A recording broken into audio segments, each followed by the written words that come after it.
Bienvenido al Instituto Bíblico del Aire. La lección de hoy está tomada del Nuevo Testamento. Recuerde, mientras estudiamos, hacer 3 preguntas. 1. ¿Qué dice la palabra de Dios? 2. ¿Qué quiere decir? Y 3. Lo más importante, ¿qué quiere decir para mí? ¿O cómo quiere Dios aplicar estas verdades a mi vida?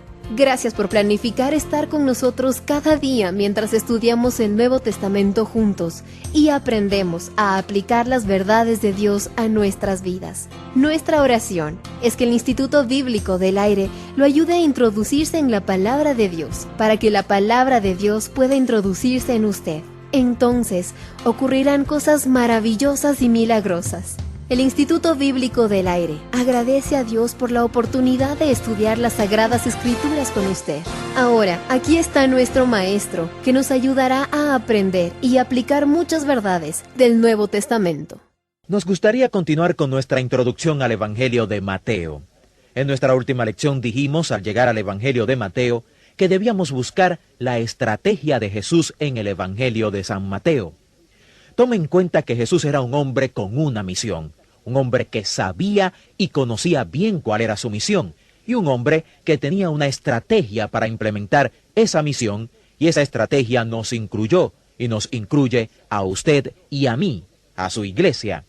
Otra cosa que debemos buscar al llegar al Evangelio de Mateo es el reino de los cielos. Cada uno de los escritores de los 4 evangelios tenía un énfasis diferente que querían destacar. Por eso es que tenemos 4 biografías de Jesús y no solamente una. El énfasis del autor del primer evangelio, quien era un apóstol, es el reino de los cielos. ¿Qué quiere decir él con el reino de los cielos? Lo que él está sugiriendo sin duda alguna es que Jesús es el rey y que él tiene su reino. Algunos de los evangelios, como el Evangelio de Juan, hacen énfasis en el hecho de que Jesús fue el único Hijo de Dios, la única solución de Dios, el único Salvador que Dios proveyó. Y que si usted quiere ser salvo, usted tiene que creer. Juan le dice cómo puede ser salvo. Ese no es el método de Mateo. Mateo nos presenta la crisis que implica ser un cristiano. Él lo presenta de esta manera. Aquí está esta montaña. Al pie de la montaña está toda esta gente que era parte del problema. Y en la cima de la montaña está un grupo de discípulos en un retiro con Jesús, siendo enseñados por él para ser parte de su solución para todos aquellos que están al pie de la montaña. Ellos son parte de su respuesta. Así que la manera en que Mateo presenta la crisis que implica convertirse en un cristiano es esta. ¿Eres parte del problema o parte de la solución? Y cuando uno llega a ser cristiano, según Mateo, no es solo conseguir su propia solución, es ser parte de la solución de Jesús para todos los problemas que están allá, representados en esa multitud. Cuando encontramos la expresión reino de los cielos, esto nos lleva al Antiguo Testamento. Recuerde, allá en el Antiguo Testamento, Dios quería ser el rey de los judíos. Cuando Samuel era profeta y juez, ellos, el pueblo, vinieron a Samuel y le dijeron que no le gustaba el arreglo de que Dios fuera su rey. Dios quería ser su rey y que ellos fueran su reino. Eso significaba que el reino de Dios, tal como fue planeado por Dios, iba a ser una localidad geográfica e implicaba a una nación, los hebreos. Pero el pueblo no quería eso. Ellos querían tener reyes como las otras naciones. Querían ser como los demás. Dios no quería que ellos fueran como los demás. Él quería tener una teocracia, Dios sobre la gente, pero el pueblo no quería eso. Los libros de Samuel, de Reyes y de Crónicas son los 6 libros que nos hablan de los reyes del pueblo judío. A causa de este deseo de tener sus propios reyes, tuvieron todo tipo de problemas. Terminaron siendo cautivos, el reino del norte de los asirios y el reino del sur de los babilonios. La historia nos dice que el reino del norte murió en el olvido. Nunca más se oyó hablar de ellos, pero el reino del sur regresó del cautiverio. Allí es donde el Antiguo Testamento termina, históricamente hablando. Luego hay 400 años de silencio, y cuando el silencio es roto, para ese entonces estaban bajo el imperio romano. Y entonces aparece Juan el Bautista y Jesús predicando las buenas nuevas del reino de Dios, o como lo llama Mateo, el reino de los cielos. Y esas buenas noticias eran sencillamente esto: Dios está dispuesto a ser su rey una vez más. Solo cuando uno oye a Jesús hablar de ese reino, se ve que este reino no sería geográfico y nacional. El asunto está dentro de cada individuo, dentro de cada ser humano. ¿Permitirá usted que Dios plante la bandera blanca de la rendición en su corazón? ¿Dejará usted que Dios sea su rey? ¿Será usted su súbdito? Eso es lo que ellos quieren decir cuando hablan del reino de Dios, pero la idea es que Dios está dispuesto a ser su rey una vez más, solo que ahora no es esta nación o aquella, es este hombre, esta mujer, esta joven, este joven, cualquier persona que se convierte en súbdito de Dios y le reconoce como su rey. Ellos han visto y entrado en el reino de Dios. Jesús se le dice a Nicodemo: nunca veremos esto si no nacemos de nuevo. Y nunca entraremos a esto si no nacemos de nuevo. Jesús le dijo eso a Nicodemo en Juan 3. Él no estaba hablando del cielo después de la muerte. Uno nunca podrá ver el cielo después de la muerte a menos que haya nacido de nuevo. Nunca verá el cielo después de la muerte.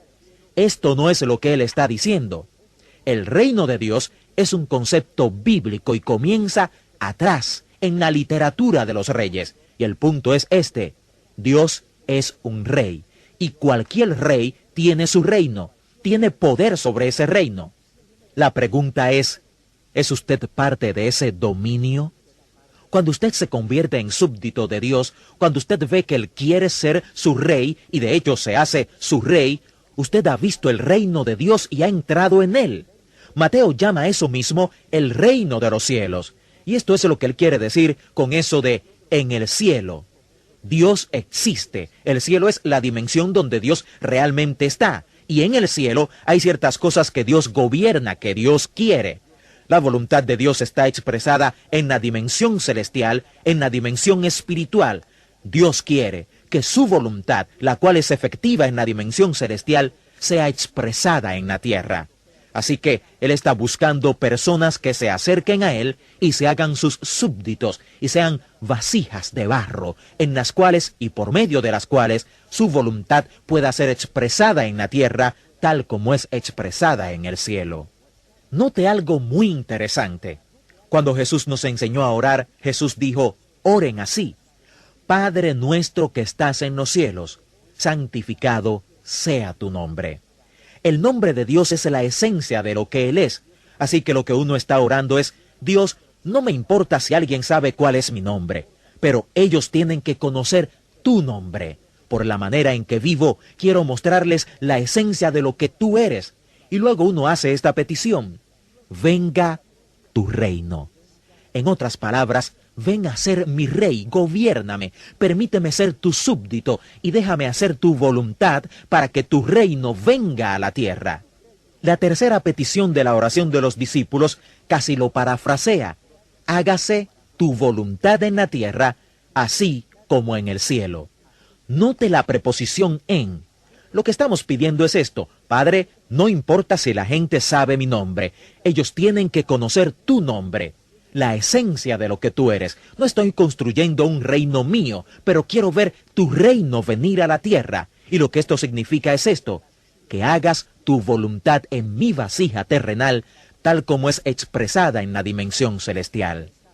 El apóstol Pablo nos dice que estos cuerpos nuestros son pequeñas vasijas de barro. Él dice que tenemos un tesoro, queriendo decir Cristo, y es en una vasija de barro.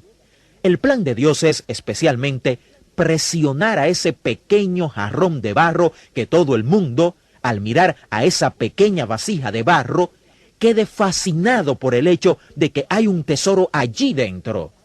Hay algo en esa pequeña vasija, hay alguien en esa vasija que hace posible que esa persona tenga ciertos valores y que haga ciertas cosas que de otra manera no podría hacer.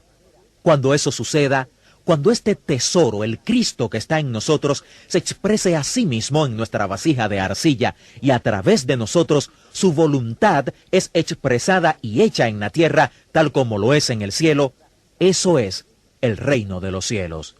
Y aquí están algunas definiciones del reino de los cielos. El reino de los cielos es una teocracia, un pueblo sin otro rey más que Dios mismo. El reino de Dios es una nación bajo Dios. Por eso es que Pedro dice que somos una nación santa, tomándolo colectivamente. Todos los discípulos de Jesús son una nación santa. Ahora, el reino de los cielos es también el establecimiento del orden celestial en el mundo. El reino de los cielos es la supremacía de la voluntad de Dios en los asuntos del hombre. El reino de los cielos es el reino de Dios sobre la humanidad. El reino de Dios está allí como testigo de Dios a la humanidad, y en el análisis final, el reino de los cielos es el rey viviendo dentro de individuos, hombres y mujeres. Ese es el tema del Evangelio de Mateo. Él va a decir: Jesús fue un rey y estaba buscando súbditos a través de quienes y en quienes y a quienes la voluntad de su Padre sería expresada en la tierra tal como lo es en los cielos. Al llegar al Evangelio, busque este reino de los cielos y espere ver a Jesús allí, Rey de reyes, Señor de señores. Usted descubrirá ciertas cosas sobre ese reino. Por ejemplo, el principio de este reino es la justicia. El propósito o el objetivo de este reino de los cielos es la bendición o la felicidad, el estado de gracia. Las personas serán lo que Dios quiso que fueran cuando se conviertan en súbditos de Jesús. Y entonces la resolución de este reino será la reconciliación. Reconciliación con Dios y reconciliación unos con otros. Y por fin, la dinámica o el poder de este reino es el Espíritu Santo. No es con ejército, sino con el Espíritu Santo. Por lo tanto, en el Evangelio de Mateo, busque a la persona del Rey, el poder del Rey, la propaganda del Rey, toda su enseñanza, y luego busque lo que llamamos la pasión del Rey, que fue su muerte y su resurrección.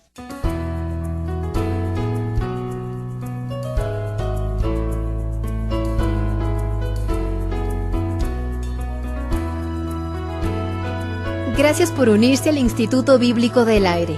Al escuchar estas lecciones, no importa dónde se encuentre en su viaje a través de la vida, oramos que la lección de hoy lo ayude a entender y a aplicar los principios de Dios a su vida. Por favor, planifique unirse a nosotros la próxima vez al aprender juntos más de la palabra de Dios en el Instituto Bíblico del Aire. Contáctenos y comparta lo que está aprendiendo y cómo este estudio lo está ayudando a crecer en su conocimiento y fe en www.institutobiblicodelaire.com. Nos despedimos por ahora. Que nuestro Padre Celestial, que nos ama, lo bendiga a usted y a su familia, protegiéndolo y guardándolo en sus manos amorosas. Le dé su amor y paz y su espíritu de unidad para que su vida y familia glorifiquen a nuestro Señor Jesucristo.